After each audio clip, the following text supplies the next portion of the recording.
this is my second attempt at filming my updated skincare routine. I filmed the video about a week ago and it was awful. Like I said in my video before, I don't know, it's just, I don't know. It was bad. It was really bad. So I will re-record this. Actually, I have to re-record a lot of my videos because I'm not quite into the YouTube groove yet. So, I don't know, it just takes a lot of time and sometimes my English gets really messed up. So I will just re-record it. And what I wanted to tell you is how my skincare routine was before I knew that I have actually dry skin instead of oily skin, and that what kind of changes I made that had a very positive influence on my overall skin condition. Is I used specifically cleansing stuff for oily skin to get all the sebum and all the oils away, and I used mostly from La Roche-Posay the Floral range. I also had the Moisturizer, which was okay. It's not very moisturizing. This actually has a pH level of 5.5, which is why I really liked it, and I still sometimes use it today in the summer when my skin is a little bit more oily, but I would not use this in the winter because it can be very harsh and drying for dry skins. The last one I used was from The Body Shop. It's the Tea Tree Blemish Fade Night Lotion, and this worked really well for my blemishes, but it did nothing for moisturizing my skin because it's mostly tea tree oil. Anyways, it was not very moisturizing. It helped fade my blemishes a bit through the night, but I think it was not enough moisture for my skin. I also used my Clarisonic twice a day. Now you can use your Clarisonic twice a day if your skin really needs that much mechanical exfoliation, but I think 99% of everyone, they don't really need mechanical exfoliation twice a day. And I would advise to use it once to maybe twice a week. I honestly use it not even once a week. My skin was not damaged by using the Clarisonic twice a day. My skin was not breaking out more or less. I just wouldn't do it because I don't feel it's healthy for my skin now, and probably it could damage it in the long run. So I would advise you don't use it twice a day. Also, what I would do, especially when I lived in Korea and in Japan, because it was extremely hot summer, I always used oil control papers and would blot away the oils, which was not really good in my case because my skin was oily because it could not get all the moisture that it needed, so it produced more oil to kind of hydrate itself. So I took even that layer away, and that dried out my skin even more, which led to a lot of problems that I had. So after learning that my skin is actually not oily or not even close to being oily but dry, I changed a lot of things in my routine. So first I used a different cleanser, and because I was living in Japan for quite a while, I have a lot of backups from the Hada Hyaluronic Acid cleansing foam, and I really love this because it has hyaluronic acid inside, so it's really gentle, and on the same side it's even a little bit moisturizing, so my skin does not feel stripped or squeaky clean. Your face should never feel squeaky clean after cleansing. That's not what your skin is supposed to feel like. So if you can get it, this is really good for dry skin. Probably for every skin type, because it also has a pH level of 5.5, which means it will not disrupt your skin. I actually forgot to mention something when I did this video, so I have to get this seen where it belongs. I also added a vitamin C serum to my skincare routine. At the moment I use the C20 because it's the most affordable for price quality wise that I have seen. This is my second bottle. Usually this bottle lasts me about 3 to 4 months, and I really love vitamin C for several reasons. First, since of course vitamin C is acidic, it usually has a pH level of 2 to 3. It's very good for acne prone skin because usually acne prone skin has a pH level which is too high. It helps bring down the pH level, which in return means that bacteria or acne bacteria cannot spread as well on your skin, and you should, or most people feel a reducement of acne and pimples when using vitamin C serum, and this is definitely the case for me too. And also vitamin C, of course, is very good for anti-aging. I use it I use it for my full face, but I noticed a huge difference on I have very fine lines on my forehead and under my eye. And since I use the vitamin C serum, these have been significantly reduced. So I love my vitamin C serum, and it's a nice also freshness kick in the morning because I store this in the refrigerator. It's really nice to use in the summertime, and I don't know, I feel it's a very good first preparation step in the morning to keep all this nasty acne away.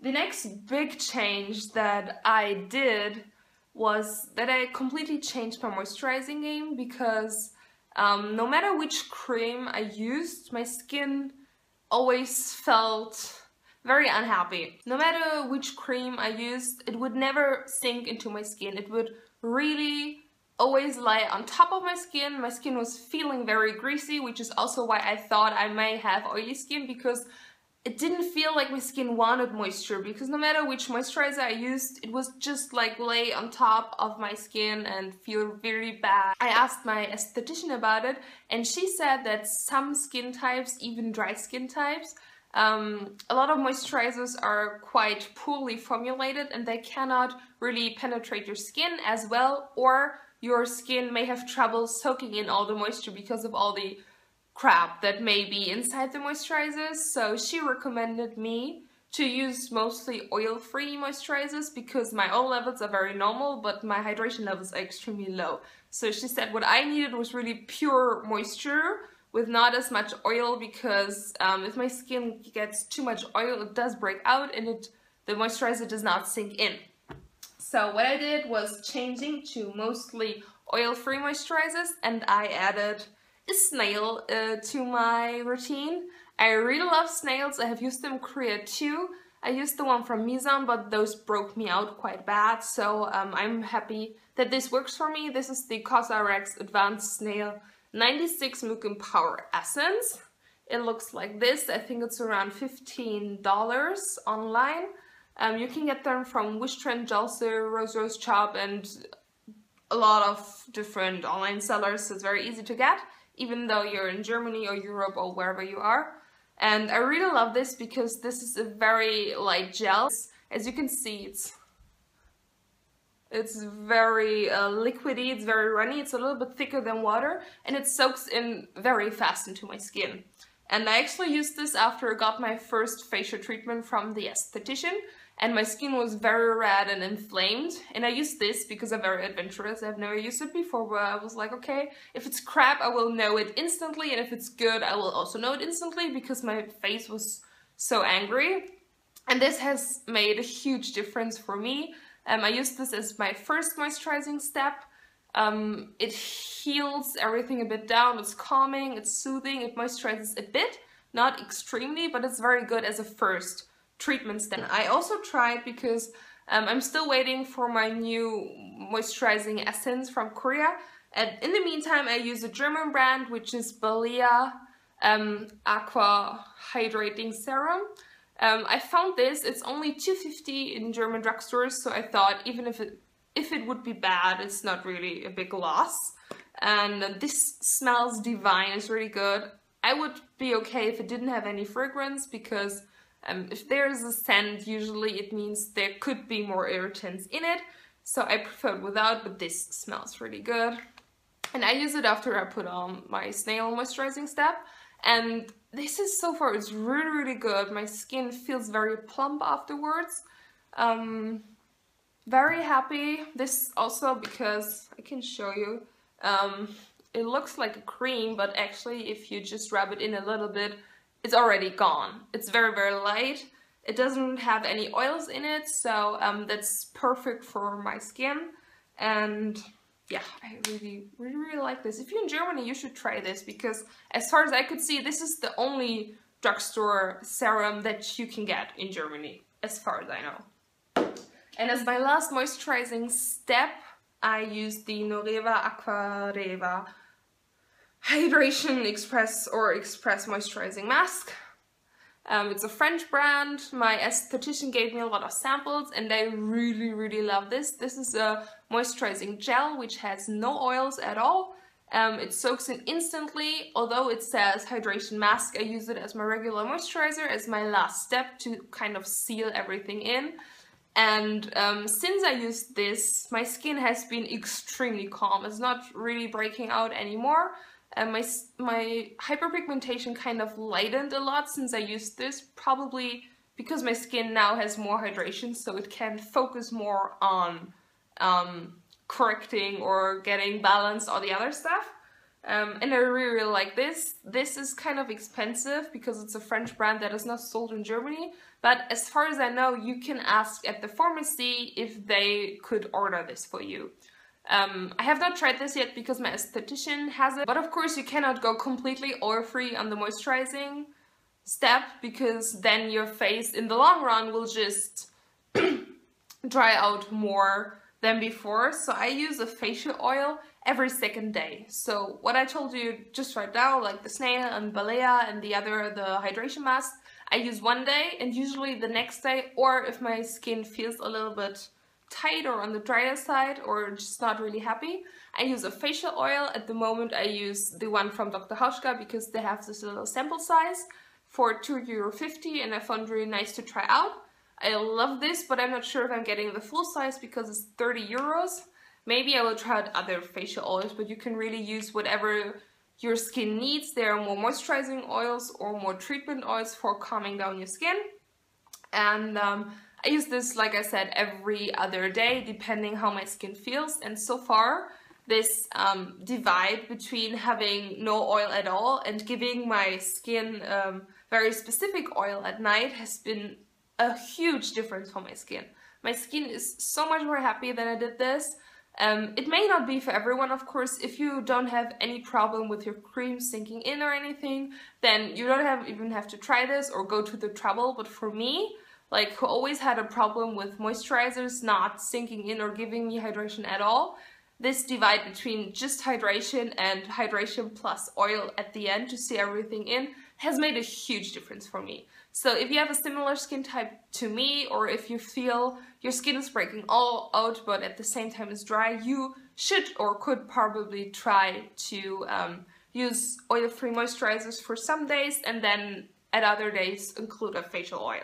Now I'm using chemical exfoliation in contrast to the mechanical exfoliation with a Clarisonic Mia. I'm using two different things. I'm using the COSRX Natural BHA Skin Returning Aerosol, which I have made a stellar review on. I still love this stuff. I still use it every day. It looks like this with the hand-drawn things because I decanted something for my giveaway. So I needed the sticker for the little bottles to look more pretty. So now I have only these memos from Korea that I wrote myself. But it's the same stuff, and I use this every day in the morning, and in the evening I use the COSRX Blackhead Power Liquid, which is a BHA, same story as the other. I decanted it for my giveaway, so I needed to peel off the sticker, and using a BHA has also made a huge difference for my acne. I still get acne because it doesn't erase the root of my problem, but it helps a lot for reoccurring acne. So usually when I apply this, most pimples are either gone by the next day or they are significantly smaller or flatter. And I did not have a lot of reoccurrence of acne or pimples since I'm including BHA daily. Like, I use the aerosol for kind of maintenance step to to ensure that my pores keep being free. That was weird, but okay. And I use the BHA Blackhead powder, like I said, on like bigger spots, or I feel that there's a spot coming, and usually this works really, really well. And so far the chemical exfoliation has had a huge more impact than the mechanical exfoliation. Yeah. That's also another thing. I am getting now monthly facial treatments or extraction treatments from my esthetician, and since I'm doing that, the clogged pores that I had are of course a lot better. So if you have problems with clogged pores, like your pores always get clogged and you have a lot of pimples, maybe you should, if you can afford it, of course it's always a question of money. If you can afford it, I would really recommend to do it, because my skin has been improving a lot since I'm also seeing my esthetician once a month for getting this treatment and extraction for all my blemishes. And I'm faring really well with it. So if you can afford it, you should try it. If not, try chemical exfoliation, which is a really great way of keeping your pores free. And I think that were all the changes that I did. I kind of turned my whole skincare around 180 degrees. So yeah, that's my updated skincare routine. I will put everything that I use in the morning and in the evening in a list down below, so you can check, also make a blog post about it, so you can see if this was a little bit too confusing to follow. And yeah, I really hope this retake now will make it online. Thank you everyone for watching. If you like this, please subscribe to my channel or to my blog or to any other social network that I have. Thank you everyone for your support, and I really hope this video was kind of helpful for everyone who is searching for new ways to incorporate into their skincare routine. Thank you for watching and have a nice day.